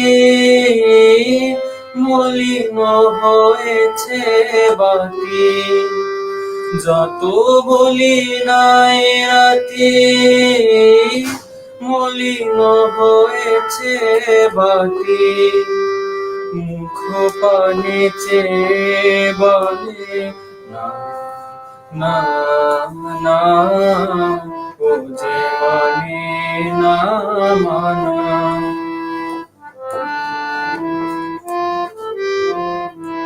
বিধুর বিকল হয়ে খেপা পবনে ফাগুন করিছে হাহা ফুলের বনে। বিধুর বিকল হয়ে খেপা পবনে ফাগুন করিছে হাহা ফুলের বনে। আমি যত বলি তবে এবার যে যেতে হবে, আমি যত বলি তবে এবার যে যেতে হবে। দুয়ারে দাঁড়ায় বলে না না না, ও যে মানে না মানা। আখি ফিরাইলে বলে না না না, ও যে মানে না মানা, ও যে মানে না মানা। ধন্যবাদ।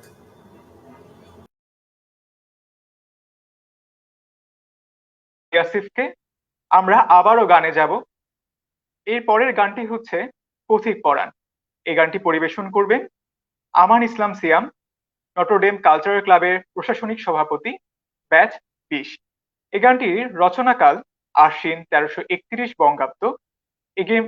এই গানের পর্যায় হচ্ছে প্রেম, উপপর্যায় প্রেম ও বৈচিত্র্য এবং রাগ ভীম পলশ্রী মুলতান তাল দাদরা। এই গানটির স্বরলিপিকার হচ্ছেন দীনেন্দ্রনাথ ঠাকুর এবং কবি এই গানটি রচনা করেছিলেন 63 বছর বয়সে। চলুন গানটি উপভোগ করি।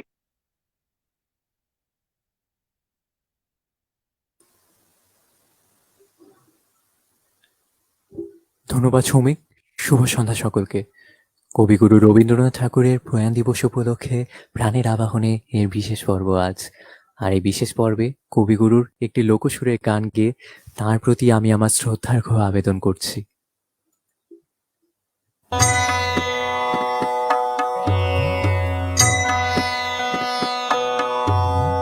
পথিক পরাণ চল, চল সে পথে তুই, যে পথ দিয়ে গেল রে তুই দেখে বেলার জুই।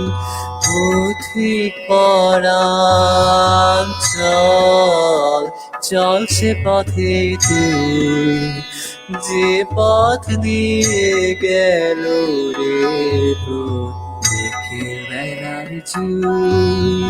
সে পথ বেয়ে গেছে যে তোর সন্ধ্যা মেঘের সোনা, প্রাণের ছায়া মেঘের তলে গানের আনাগোনা, রইল না কিছু। পথিক পরাণ চল, চল সে পথে তুই, যে পথ দিয়ে গেল রে তোর বিকেল বেলার জুই। যে পথে তার পাপড়ি দিয়ে পিছিয়ে গেল ভুল। পথিক পরাণ চল, চল সে পথে তুই, যে পথে তার পাপড়ি দিয়ে পিছিয়ে গেল ভুল।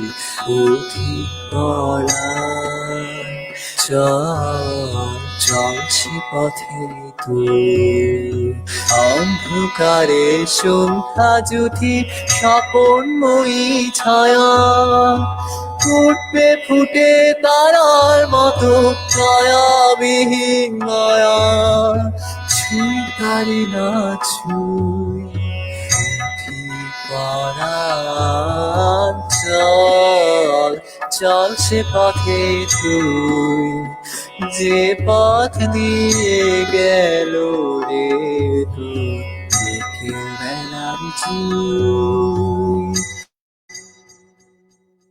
ধন্যবাদ।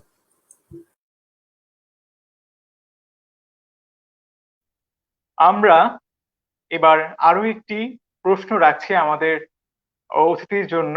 সেই প্রশ্নটা হচ্ছে, আমরা জানি ঠাকুর বাড়িতে ব্রহ্মসঙ্গীত চর্চা হতো। আমরা এই ব্রহ্মসঙ্গীত বিষয়টার সাথে অপরিচিত, আমরা চাই এই জিনিসটার সাথে আমরা পরিচিত হতে। এখন আপনার কাছ থেকে শুনতে চাই কিছু, এই ব্রহ্মসঙ্গীত বিষয়টা আসলে কি? আসলে ভারতবর্ষে আপনারা জানেন যে হিন্দু ধর্মের পৌত্তলিকতার যে আদর্শ,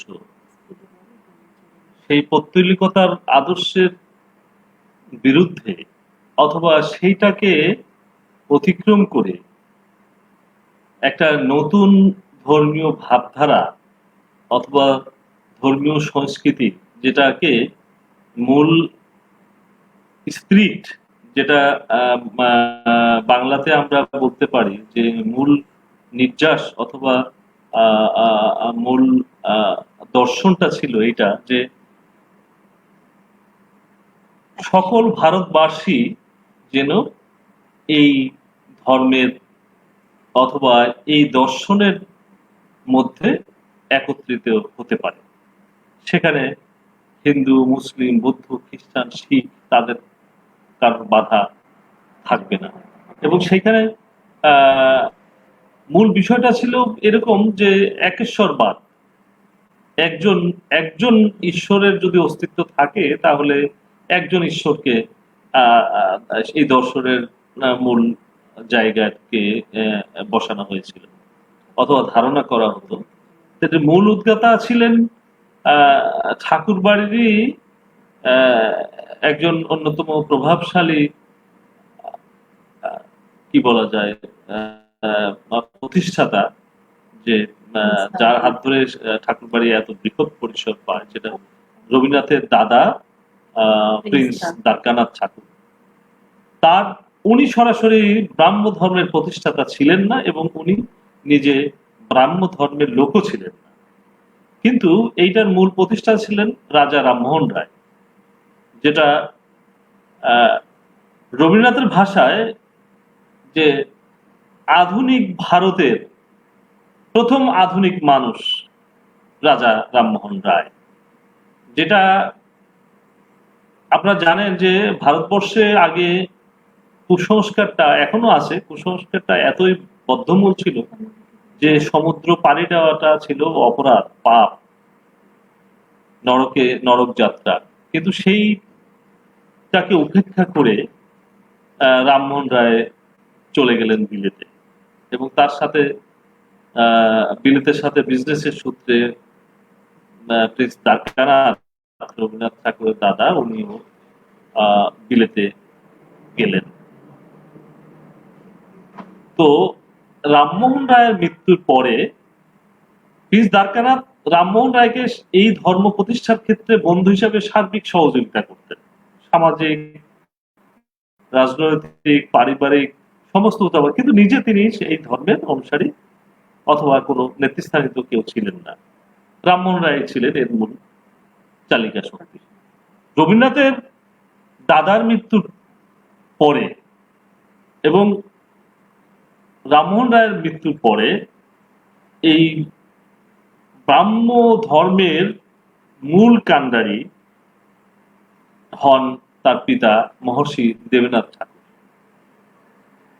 আর দেবেন্দ্রনাথ ঠাকুরের উপর যখন দায়িত্ব পড়ে, তখন ঠাকুর বাড়ি কেন্দ্রিক সঙ্গীত চর্চার একটা নতুন বাতাবরণ সৃষ্টি হয়। এই ব্রাহ্ম ধর্মকে কেন্দ্র করে যে সাংগীতিক বাতাবরণ ছিল ঠাকুরবাড়িতে, তার আগেও কিন্তু সেখানে সাংগীতিক আবহাওয়া দ্বারকানাথ ঠাকুর অথবা তারও আগের থেকে, তার পিতা আমল থেকেই সেটা ঠাকুরবাড়িতে ছিল। সঙ্গীতের চর্চা, নাগরিক যে সঙ্গীতের চর্চার আসর সেখানে বসত। বাবা দেবেন্দ্রনাথ ঠাকুর এবং আরেকটা প্রসঙ্গ এখানে বলা দরকার যে ব্রাহ্ম ধর্মের মূল দর্শনের একটা ছিল যে সঙ্গীতের মাধ্যমে উপাসনাটা, এবং সেই দর্শনটা মানুষের মাঝে নিয়ে যাওয়া। তো এইটা প্রথম দিকে করতো জ্যোতিরিন্দ্র ঠাকুর, রবীন্দ্রনাথের দাদা, জানেন যে কাদম্বরী দেবীর স্বামী। কিন্তু রবীন্দ্রনাথের যখন সাংগীতিক প্রতিভা বিকশিত হতে থাকলো, তখন 1892 সালে রবীন্দ্রনাথ তখন আমাদের এই অঞ্চলের, এই বাংলার জমিদারি, তাদের ইসমাইলি জমিদারি দেখার দায়িত্ব ছিল। আসলে রবীন্দ্রনাথ কিন্তু জমিদার ছিল না, অনেক কথা আছে। হ্যাঁ, উনি ছিল আসলে কেয়ারটেকার। তো 1892 সালে এই প্রতিশোধ এবং সাজাদপুর শিলাইদহ জমিদারি দেখার সময়ে তো তাকে আদি ব্রাহ্ম সমাজ আবার কয়েকটা ভাগে ভাগ হয়ে যায়। তার মধ্যে এই ঠাকুরবাড়ির নেতৃত্বে যেটা ছিল সেটাকে বলা হতো আদি ব্রাহ্ম সমাজ। আদি ব্রাহ্ম সমাজের এক সময় সাধারণ সম্পাদক, সেক্রেটারি হলেন সম্ভবত সেটা 1892 সালে, আমরা ঐতিহাসিক তথ্যসূত্রে যেটা পাই। রবীন্দ্রনাথের উপর দায়িত্ব পড়লো, এবং ওই সময় কিন্তু রবীন্দ্রনাথের যে সাংগীতিক প্রতিভা তখন কিন্তু বিকাশমান। তখন কিন্তু অনেক সঙ্গীত রচনা করেছেন, এবং কলকাতা সহ এই বাংলায় উনি যথেষ্ট প্রভাব বিস্তার করে ফেলেছেন কাব্য সাহিত্যে, সমস্ত জায়গায়। যখন বঙ্কিমচন্দ্র বেঁচে আছেন তখনও, সেই সময়ে বঙ্কিমচন্দ্রের সময়েও কিন্তু সে অনেক তরুণ, তারপরেও কিন্তু উনি একটা শক্তিশালী অবস্থান করে নেন। এবং তার সাংগীতিক অসাধারণ প্রতিভার কারণে ব্রাহ্ম ধর্মের যারা পৃষ্ঠপোষক ছিলেন, যারা সেখানকার গুরুজন ছিলেন, তারা রবীন্দ্রনাথকে উৎসাহ দিতে থাকলেন এবং রবীন্দ্রনাথের কাছে চাহিদা পত্র এক প্রকার দিতে থাকলেন যে প্রায়শই যে উপাসনা অনুষ্ঠান করা হতো, বিভিন্ন রকমের আয়োজন, সেখানে নতুন নতুন গান নিয়ে আসা, এবং সেইটাকে কেন্দ্র করে রবীন্দ্রনাথ গান লিখতে থাকলেন। এবং আগেও যেগুলো লেখা হতো, এই যে ব্রাহ্ম ধর্মের অনুসারীদের উপাসনা সঙ্গীত, সেটাই হলো ব্রহ্ম সঙ্গীত। কিন্তু একটা বিষয় এখানে বিস্ময়কর, যে রবীন্দ্রনাথ নিজেও কিন্তু পরে ব্রাহ্ম ধর্মে আস্থাশীল ছিলেন না। উনি এই আসলে উনি আসলে কোনো পারিবারিক কিংবা শাস্ত্রীয় কোনো বিধাবিধানই পুরোপুরি উনি মানেননি। উনি নিজেই বলেছেন, আমার অন্তরের সাথে যেটা খাপ খায় না, অথবা অন্তরে যেটা গ্রহণ করে না, আমি সেটা গ্রহণ করি নাই। তো তারপরেও উনি অসংখ্য গান রচনা করলেন যতদিন উনি এই ব্রাহ্ম সমাজের দায়িত্বে ছিলেন, অথবা এটার সাথে পুরোপুরি সংশ্লিষ্ট। বিশেষ শান্তিনিকেতনে উনি ব্যস্ত হয়ে যাওয়ার আগ পর্যন্ত অসংখ্য ব্রহ্ম সঙ্গীত তারপরেও করেছে, কিন্তু ওই সময়টা ইম্পর্টেন্ট। তো এখন ব্রহ্ম সঙ্গীতের মূল স্পিরিটটা কি?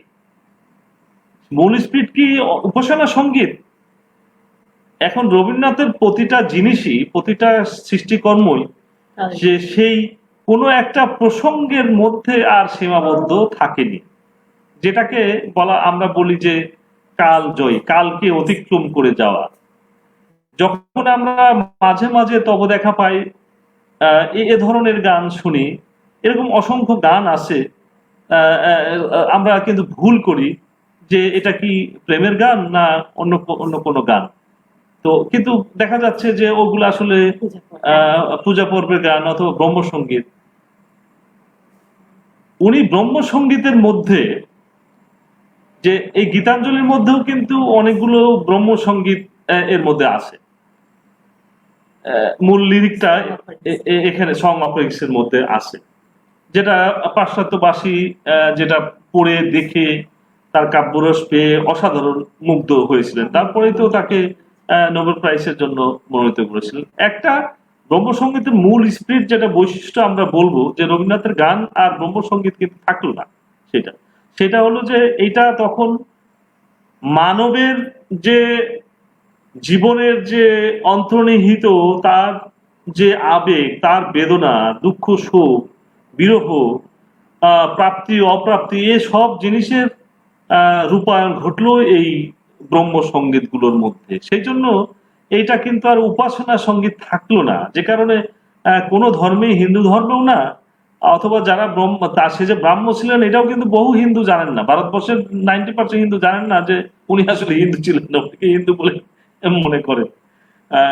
এবং যে কারণে ওনার সঙ্গীত গুলো কিন্তু হিন্দু ধর্মের ও উপাসনা সঙ্গীত থাকেন নাই। ওনার ওই গানটা কি হয়েছে, আমাদের সর্বমানবের, আমাদের হৃদয়ের যে আমাদের আবেগের বহিঃপ্রকাশ, হৃদয়ের দুঃখ বেদনার বহিঃপ্রকাশ।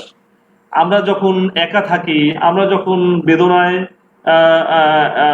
আমরা নিমজ্জিত হই, আমরা যখন আবেগে আনন্দে আপ্লুত, প্রতিটা গান আমাদেরকে আমাদেরকে জীবন দান করে, আমাদেরকে বাঁচিয়ে রাখে।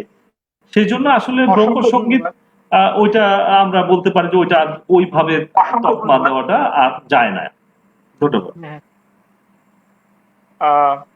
আমরা অনেক অমূল্য কথা শুনলাম তার কাছ থেকে। আমরা আরো অনেক প্রশ্নের উত্তর জানবো। তার আগে আমরা একটি গান শুনে আসি, চলুন। এবারে গানটি হচ্ছে সকাতরে ওই।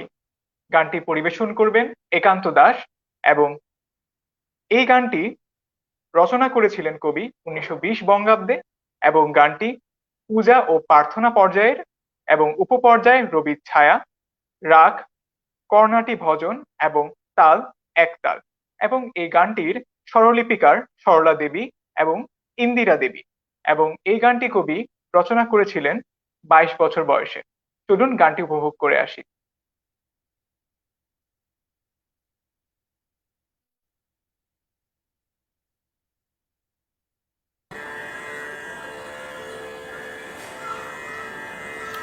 সকাতরে ওই কাঁদিছে সকলে, শোনো শোনো পিতা,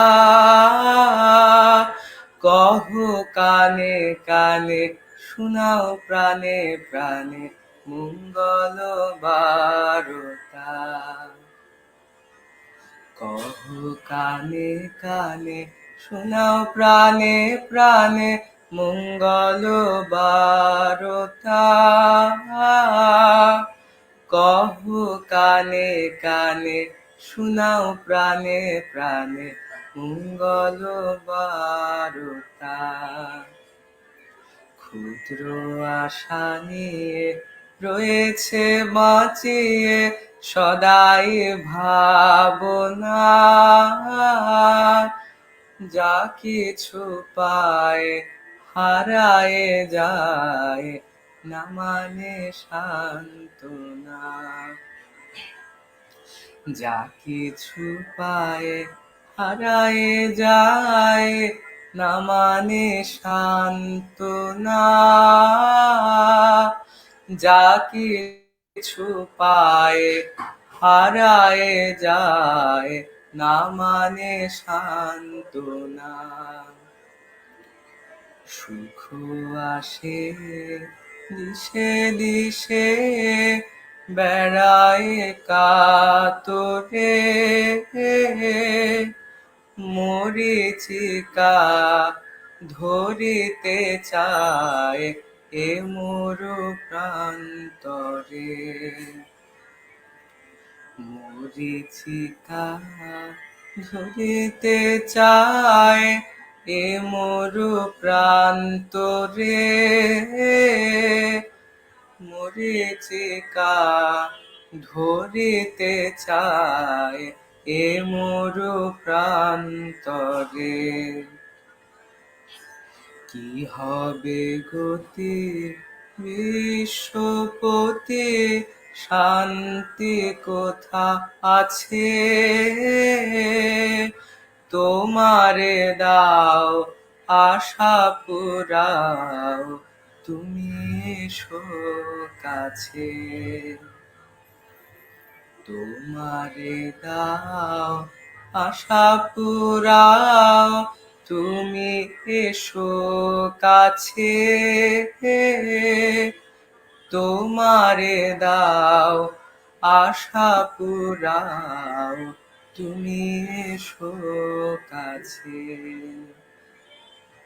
সকাতরে ওই কাঁদিছে সকলে, শোনো শোনো পিতা,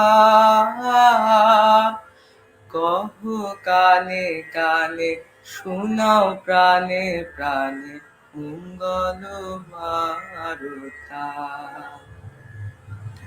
কহো কানে কানে, শোনাও প্রাণে প্রাণে, মঙ্গল বারতা। কহো কানে কানে, শোনাও প্রাণে প্রাণে, মঙ্গল বারতা।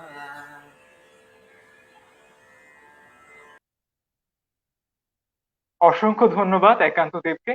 আমরা আরো একটি গান শুনবো এখন। গানটির নাম কুল থেকে মোর। গানটি পরিবেশন করবেন প্রিয়ন্তু দেব, ব্যাচ 21, এবং গানটি গোবিন্দনাথ ঠাকুর রচনা করেছিলেন 19 আশ্বিন 1321 বঙ্গাব্দ। গানটির রচনা স্থান শান্তিনিকেতন। গানটির পর্যায় পূজা, উপপর্যায় গান, রাগ বেহাগ, তাল দাদরা।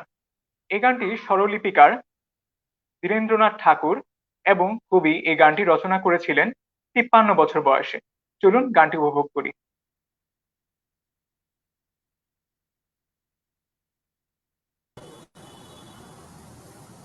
শুভ সন্ধ্যা, আমি প্রিয়ন্তু দেব। আজকে রবীন্দ্রনাথ ঠাকুরের প্রয়াণ দিবস উপলক্ষে একটি রবীন্দ্রসঙ্গীত পরিবেশন করার চেষ্টা করছি, কুল থেকে মোর গানের তরী।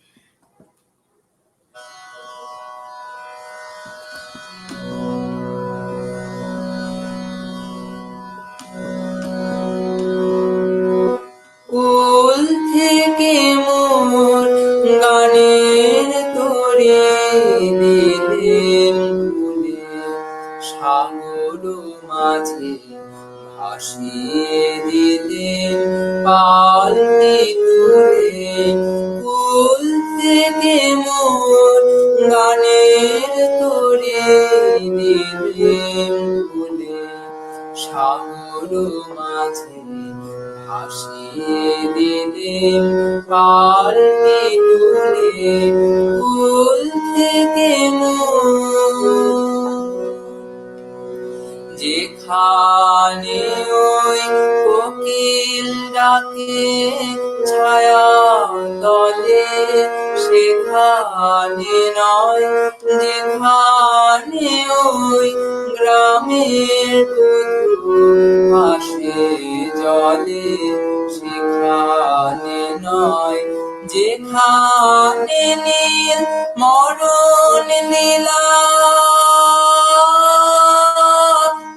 উঠছে দুলে, সেখানে মোর গানের তোরে দিলেন কুলে, সাগর মাঝে ভাসিয়ে দিলেন পালকি তুলে। কুল থেকে এবার বিনা তোমায় আমায় আমরা একা, অন্ধকারে নাই বাকারে গেল দেখা।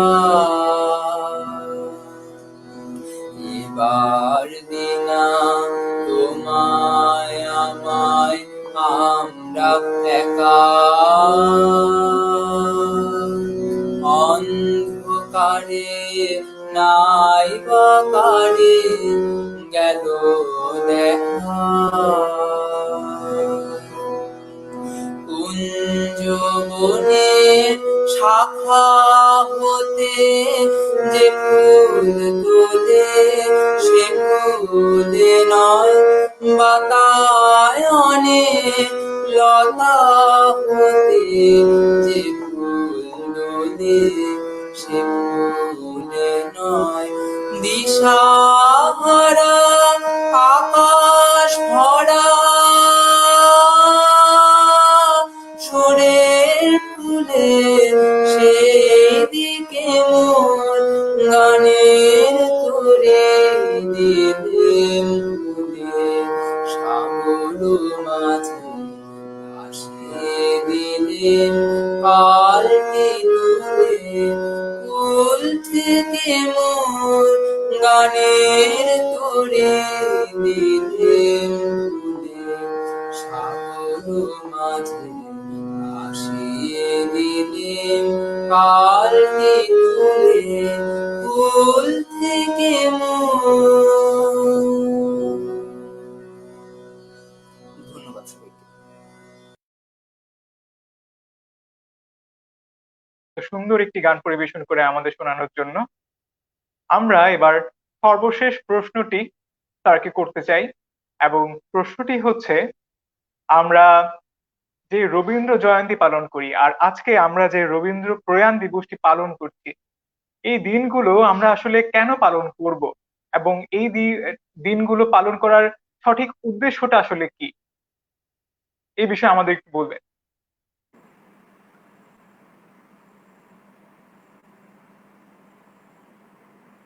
আমি এর আগে যে সকল আলোচনা করেছি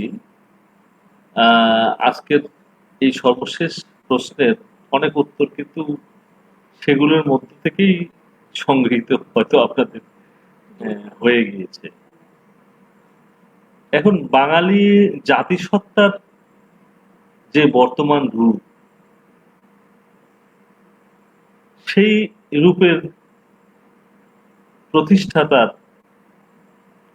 প্রতিষ্ঠার ক্ষেত্রে প্রধান যে ব্যক্তির ভূমিকা, আমাদের ভাষা, আমাদের সাহিত্য, আমাদের সংস্কৃতি, আমাদের গান, আমাদের নাটক, আমাদের যে বাঙালির যে আত্মপরিচয়, সেই পরিচয়ে আমাদেরকে পরিচিত করানোর ক্ষেত্রে এত বড় অবদান রবীন্দ্রনাথ ছাড়া তো আর কারোর নেই। এটা নিছক কোনো, আমি রবীন্দ্র অনুরাগী হিসাবে নিছক কোনো একজন ব্যক্তির কথা নয়। আপনি যদি নিরপেক্ষ দৃষ্টিতে ভারতীয় ইতিহাস এবং বাঙালি জাতিসত্তার ইতিহাসের চিন্তা করেন, সেখানে কিন্তু রবীন্দ্রনাথকে বাদ দিয়ে কোনো ইতিহাস রচনা অথবা কোনো অস্তিত্ব আমাদের কিন্তু থাকে না। আপনি ৭১-এর কথা চিন্তা করেন, আপনি ভারত স্বাধীনতা আন্দোলনের কথা চিন্তা করেন, আপনি বঙ্গভঙ্গ আন্দোলনের কথা চিন্তা করেন।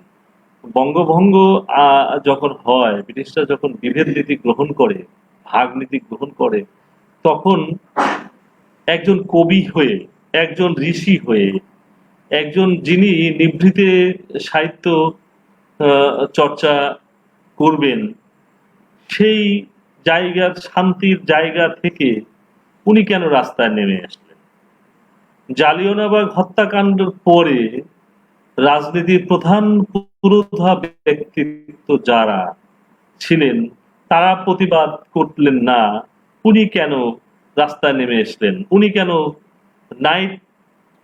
নাইট উপাধি পরিহার করলেন? উনি কেন ব্রিটিশ রাজের দ্রোহের শিকারের ভয় না করে অকুত ভয় ভাবে উনি পত্রিকাতে, উনি বড় লাটের কাছে, আমাদের যে ভারত শাসকের কাছে পত্র লিখলেন? উনি যখন রোগ সজ্জায়, মৃত্যুর সামান্য কয়েকটা দিন আগে উনি লিখতে পারেন না, পরিচর্যাকারীদের দ্বারা ওনার লেখাগুলো লিপিবদ্ধ হতো।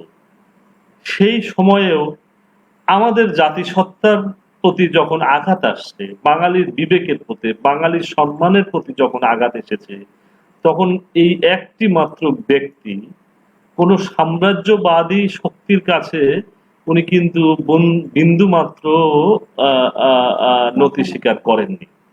এগুলো অনেক ইতিহাসে আপনারা জানেন। আমি একটা কথা এখানে বলি যে আমাদের সাহস, আমাদের দ্রোহ, ৭১ সালে আমরা তার গান গেয়েই তো আমরা অস্ত্র হাতে লড়াই করেছি।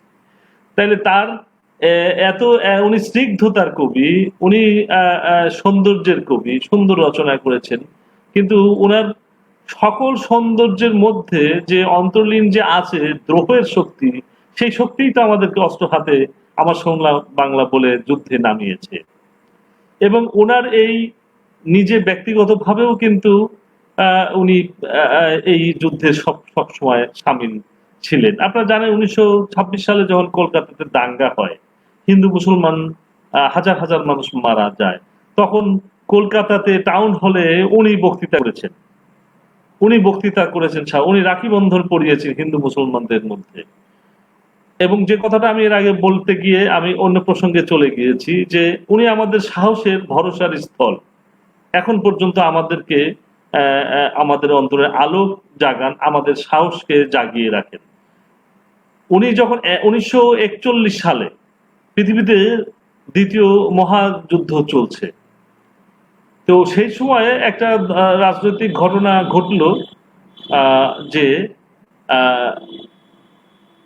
ব্রিটিশ বিরোধী আন্দোলন, ব্রিটিশকে এই ভারতবর্ষ ত্যাগের আন্দোলন, ভারত ছাড় আন্দোলন, স্বদেশী আন্দোলন ইত্যাদি অনেকগুলো আন্দোলনের তখন চূড়ান্ত পর্যায়ে।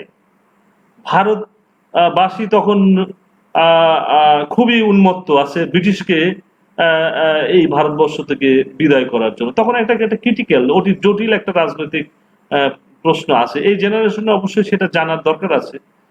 সেটা হলো যে তখন আমরা ব্রিটিশকে বিদায় দিতে চাই, তার বিরুদ্ধে যুদ্ধ করছি তখন আমরা, এবং সেই যুদ্ধের আমরা একেবারে শেষ পর্যায়ে। রবীন্দ্রনাথ সেই যুদ্ধের সামিল ছিলেন সর্বক্ষণ। সেই ইতিহাসটা এখন বলার সময় নাই, কিন্তু ইতিহাস আপনারা জানবেন। তো ব্রিটিশ সরকারের পার্লামেন্টে তখন একটা গুরুত্বপূর্ণ একটা প্রস্তাব আসে। পার্লামেন্টের একজন সদস্য, অন্যতম সদস্য, একজনের নাম অনেকেই এ বিষয়ে কথা বলছেন, মিসেস রাদমন, একজন শক্তিশালী পার্লামেন্টারিয়ান।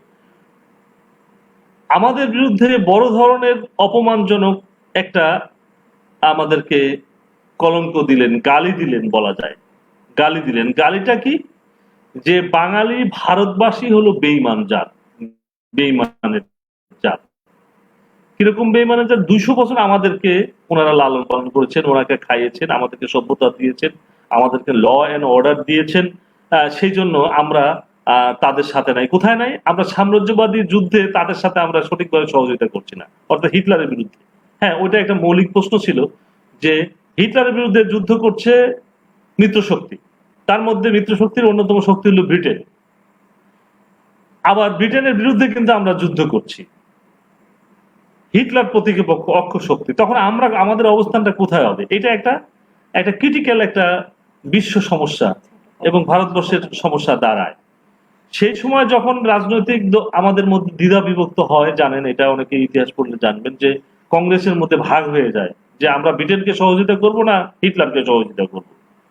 তো এইটা নিয়ে যখন, এবং আমরা সরাসরি ব্রিটেনের যে যুদ্ধের জন্য সৈন্য সংগ্রহ করছে আমরা সেটা সহযোগিতা করছি না, এই নিয়ে ব্রিটেনের পার্লামেন্টে আমাদেরকে চরম একটা অভিযোগ দেওয়া হলো। তখন রবীন্দ্রনাথ লিখতে পারেন না, রোগশয্যায় আছে। তারিখটা আমি বলছি না, 1941 সাল। উনি তো 7ই আগস্ট মারাই যান। ওই বিলে মিসেস রাদমন উল্লেখ করলেন যে ওই যে কথাগুলো বলেছি, যে 200 বছর আমরা যাদেরকে লালন পালন করেছি, সভ্যতা দিয়েছি, ল অ্যান্ড অর্ডার দিয়েছি, তাদেরকে উন্নততর জীবন সভ্যতা দিয়েছি, তারা আমাদের সাথে আজকে এই মৌলিক একটা সমস্যায় আমাদেরকে সহযোগিতা করছে না, যুদ্ধে ঝাঁপিয়ে পড়ছে না আমাদের পক্ষে হিটলারের বিরুদ্ধে। তখন এই পার্লামেন্টের মিসেস রাদমনের বক্তৃতার বিরুদ্ধে রবীন্দ্রনাথ রোগশয্যায় থেকে চিঠি লিখলেন, যেগুলো ইউরোপের অনেক পত্রিকায় সেটা প্রকাশিত হয়েছিল, ভারতের ইংরেজি পত্রিকাগুলোতে প্রকাশিত। সেখানে উনি বলেছিলেন যে পৃথিবীতে ব্রিটেনের জানার দরকার আছে যে আমাদেরকে উনি এমন সভ্য করেছেন যে 200 বছরের চেষ্টায় আমরা 1% লোক শিক্ষিত হয়েছি। কিন্তু বলেছেন যে রাশিয়া 13 বছরে একটা পশ্চাৎপদ দেশ কি করে সমস্ত লোককে শিক্ষিত করা হলো, সমস্ত লোককে ক্ষুধামুক্ত করা হলো। তাহলে এবং বলেছেন পৃথিবীর বহু দেশ যেটা ব্রিটেনের শাসনের আওতায় আসেনি, তারা কি সভ্য হয়নি? তারা কি জ্ঞান বিজ্ঞান প্রযুক্তিতে ব্রিটেনের জন্য অপেক্ষা করছিল? তখন উনি বললেন যে আমরাই ব্রিটেনের আজকে যে বৃহৎ নৌবহর, তার জন্য আমার কৃষকের থালার থেকে অন্ন কেড়ে নিয়ে ওই কামানের গোলা তৈরি করা হয়েছে, নৌবহর তৈরি করা হয়েছে। আমরা ব্রিটেনকে ভারতবাসী 200 বছর খাইয়েছি, আমাদের অন্ন নিয়ে আমরা তাদেরকে খেয়েছি। আমরা যতটুকু শিক্ষিত হয়েছি, আমরা ব্রিটিশ শাসকের আমাদেরকে প্রাণপণে অশিক্ষিত করে রাখার সকল চেষ্টার বিরুদ্ধে নিজেরাই আমরা যতটুকু শিক্ষিত হয়েছি ততটুকু হয়েছি। ব্রিটেনের জন্য সারা পৃথিবীর সবাই অপেক্ষা করেছিল না।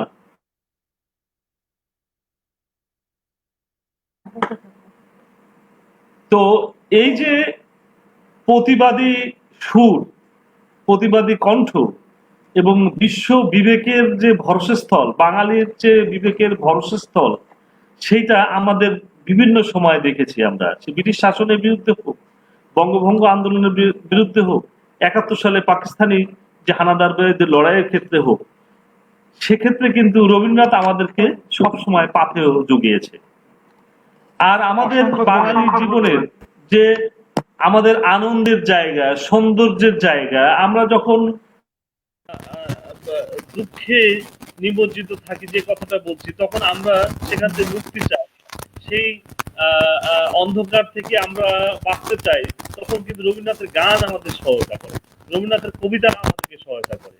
সেই ক্ষেত্রে আমরা বলতে পারি আজকে যদি তার এই জন্ম দিবসে অথবা মৃত্যু দিবসে আমরা যদি তাকে না স্মরণ করি, তার দর্শনটা যদি আমরা না স্মরণ, তাহলে উনার আলো, উনার দর্শন আমাদের মধ্যে ফিকে হয়ে যাবে এবং আমরা নিজেরা দরিদ্র করব। সেই জন্য আমাদেরকে সেই দরিদ্রতার হাত থেকে রক্ষার জন্য আমাদের উচিত, বাঙালি জাতির উচিত রবীন্দ্রনাথের দর্শনকে সমুন্নত রাখা। আপনার এই মূল্যবান তথ্য আমাদেরকে দেওয়ার জন্য। যে কটি প্রশ্ন করেছি আমি, তার অত্যন্ত সুন্দর জবাব আপনি দিয়েছেন। আপনাকে অসংখ্য ধন্যবাদ। আমরা আমাদের অনুষ্ঠানের শেষ পর্যায়ে আছি, আমরা ম্যামের শেষ গানটি শুনবো।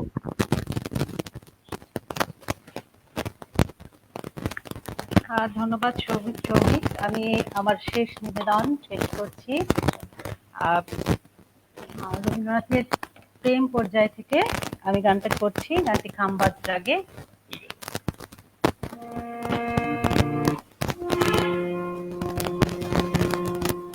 এই কথাটি মনে রেখো, তোমাদের এই হাসি খেলায়, এই কথাটি মনে রেখো, আমি যে গান গেয়েছিলে মনে রেখো, আমি যে গান গেয়েছিলে পাতা ঝরার।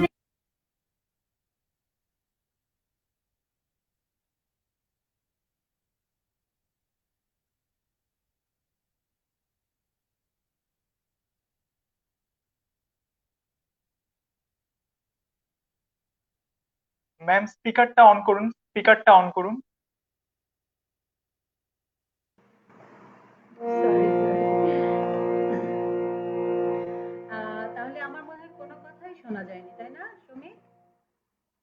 প্রথম থেকে শোনা গিয়েছে।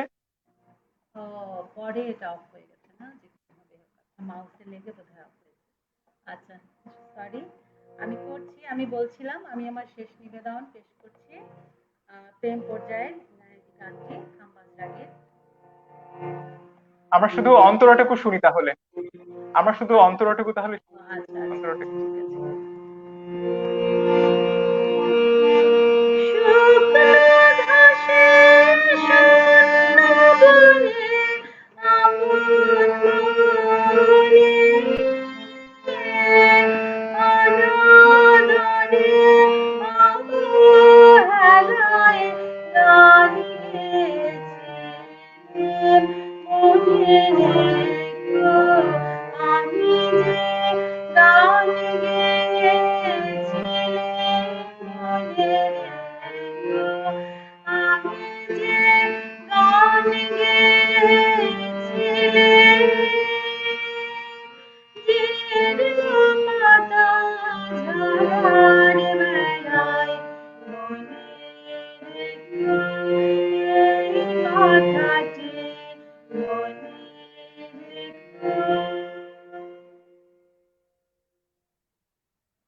অসংখ্য ধন্যবাদ দুজনকেই আমাদেরকে আজকে সময় করে দেওয়ার জন্য।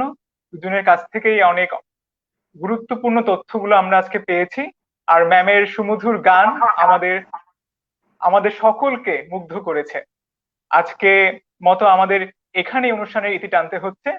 পরবর্তী পর্ব দেখার আহ্বান জানিয়ে আজকের মতো বিদায় জানাচ্ছি। আশা করি আপনাদের অনুষ্ঠান ভালো লেগেছে। শেষ করতে চাই কবিগুরুর একটি রচনা দিয়ে। জীবন যখন শুকায়ে যায় করুণা ধারায় এসো, সকল মাধুরী লুকায়ে যায় গীত সুধারসে এসো। কর্ম যখন প্রবল আকার গরজি উঠিয়া ঢাকে চারিধার, হৃদয় প্রান্তে হে জীবননাথ শান্ত চরণে এসো। আপনারে যবে করিয়া কৃপণ কোণে পড়ে থাকে দিনহীন মন, দুয়ার খুলিয়া হে উদারনাথ রাজ সমারোহে এসো। বাসনা যখন বিপুল ধুলায় অন্ধ করিয়া অবোধে ভুলায়, ওহে পবিত্র ওহে অনিদ্র রুদ্র আলোকে এসো। সকলকে শুভরাত্রি। শুভরাত্রি। ধন্যবাদ সবাই।